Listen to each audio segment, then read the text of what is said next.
بلکہ حضرت عمر کے دور خلافت میں وہ شہید ہو گئے۔ امام علی علیہ السلام نے بھی 6 مہینوں تک حضرت ابو بکر کی بیعت نہیں کی، کیونکہ وہ اس خلافت کو صحیح نہیں سمجھتے تھے۔ یہ ایگزیکٹلی ایسا تھا جیسے آج کے پاکستان میں بغیر الیکشنز کے کسی ایک انسان کو پرائم منسٹر بنا دیا جائے، جبکہ عوام کسی اور کو پرائم منسٹر بنانا چاہتی ہو۔ اسی وجہ سے حضرت ابو بکر کی خلافت صحیح نہیں ہے، کیونکہ خود حضرت عمر رضی اللہ تعالی عنہ بھی حضرت ابو بکر کی خلافت کو صحیح نہیں مانتے تھے۔ بخاری میں حدیث موجود ہے جس میں حضرت عمر خود فرماتے ہیں کہ ابو بکر کی بیعت ایک ایسا واقعہ تھا جو اچانک اور ان ایکسپیکٹڈ تھا، لیکن اللہ نے مسلمانوں کو اس کے شر سے محفوظ رکھا، اس لیے جو بھی ایسا کرنا چاہے اسے قتل کر دیا جائے۔ حضرت عمر نے خود کہا تھا کہ جو دوبارہ ایسا کرے اسے قتل کر دیا جانا چاہیے، یعنی حضرت عمر بھی حضرت ابو بکر کی خلافت کو صحیح نہیں سمجھتے تھے۔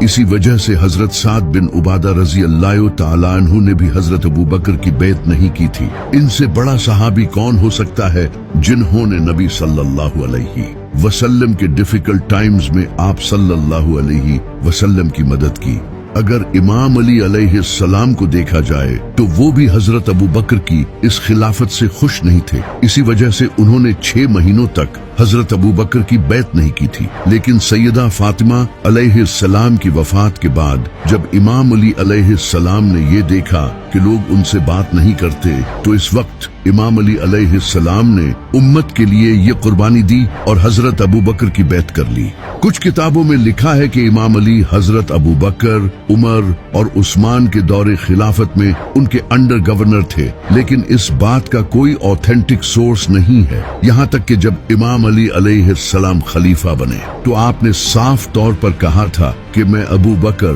عمر اور عثمان کے طریقوں پر حکومت نہیں چلاؤں گا، بلکہ میں قرآن اور نبی صلی اللہ علیہ وسلم کی احادیث کے مطابق حکومت چلاؤں گا، یعنی کہ وہ شیخین کے طریقوں سے خوش نہیں تھے۔ اسی طرح اس وقت بھی کئی بڑے اصحاب جیسے کہ حضرت سلمان فارسی، حضرت ابو ذر غفاری، حضرت مقداد، حضرت زبیر، حضرت عمار ابن یاسر اور میری ماں سیدہ فاطمہ امام علی علیہ السلام کو خلیفہ بنانا چاہتے تھے، کیونکہ آپ صلی اللہ علیہ وسلم نے اپنی وفات سے کچھ مہینے پہلے غدیر خم کے موقع پر فرمایا تھا، جس کا میں مولا اس کا علی مولا۔ عربی میں مولا کا مطلب لیڈر یا سردار ہوتا ہے، یعنی آپ صلی اللہ علیہ وسلم امام علی کو امت کا لیڈر بنا کر گئے تھے، ورنہ آپ صلی اللہ علیہ وسلم اس موقع پر یہ کیوں فرماتے؟ اس کی ضرورت ہی کیا تھی؟ اور وہ بھی اپنی زندگی کے آخری حج کے وقت، وہ حج جسے کرنے کا حکم اللہ نے اسپیشلی